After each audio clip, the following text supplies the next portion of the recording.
Good day and welcome to a new video. Don't forget to like, share, subscribe!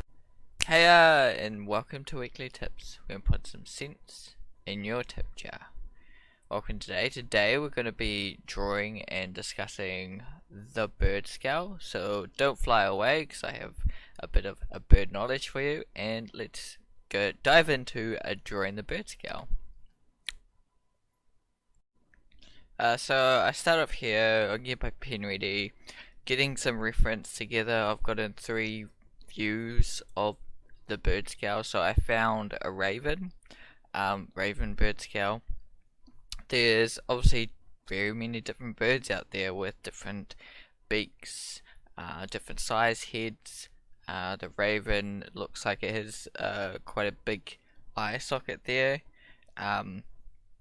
But in reality, a lot of birds do have big eye sockets. I'm not sure if there are birds with like small eye sockets compared to their scale size. They're quite big, and yeah, it's interesting a little bit of information about it. You don't have to rave about it or anything like that, but these ravens are very interesting to draw. They're quite cool. And if you're doing horror or anything like that, it can fit in with that kind of thing. So I just started out doing a side view, and I've done my first pass at it, and then I go ahead and do another pass at it. I'd pay attention to a little bit more detail here. You can see what I'm doing, the angles I'm using, and just drawing along with what I see. I think the main thing is observation. That's the key in understanding, what's happening, the forms, the shape of the forms. If you have to break it down. Like, everyone draws differently. If you have to break it down to shapes, go ahead. For me, the shapes kind of flow in my head. And if I really am struggling with something, I will draw out those shapes and try to find a solution better that way. But for me, I just draw it as I see it.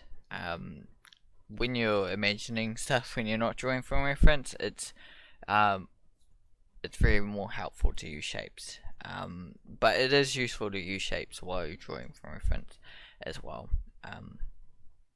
But for me, since I've done it so much, you don't see me do it, but I'm doing it in my head.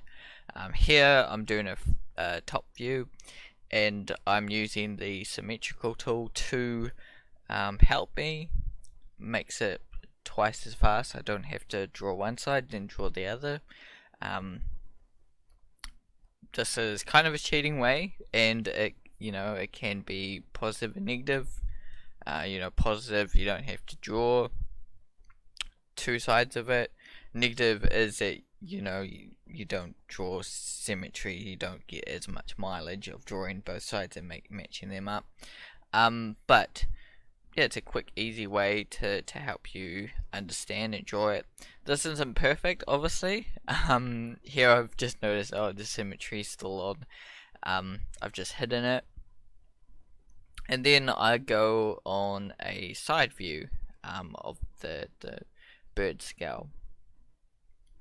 And doing different angles is a way to understand the form and shape, so that you understand it, and you can take this raven scale and you can draw it in any pose or form.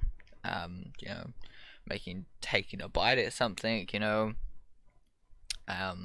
you can imagine it if you use what the knowledge about these 3 different angles, and try and construct another angle that doesn't exist. It's very helpful.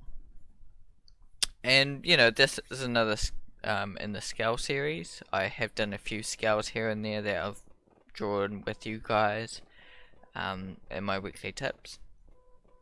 So this adds to the different kind of scales.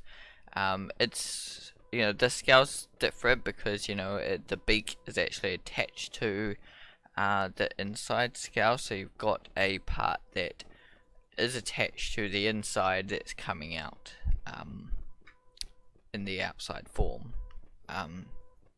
If that makes any sense to you, there's flesh all over this, but there's no flesh on the beak, apart from the inside of the nose. Well, that's where it kind of feeds into the actual muscle. But yeah, and that's kind of my final result. It's a quickish drawing. It's probably 10-15ish minutes. So it's not the best in the world, but it is what it is, and that's the thing, it's all studied. You don't want to come into this and think, I'm going to have the most amazing bird skull drawing in the world. I mean, you probably will have a pretty good drawing, but don't expect, the best painting in the world of it. You just want to get something out of it. Make sure you're doing it right. Get the overall feeling of it, and the shapes and everything right, and understand it, and get a good drawing out of it. But don't expect to have the best painting or creation in the world. It's just studies, it's just learning, and that's what's important about it. It's a learning curve. And this I've added a little bit of shading. You need to get the shape right, the drawing right, the overall feel of it before you think about shading.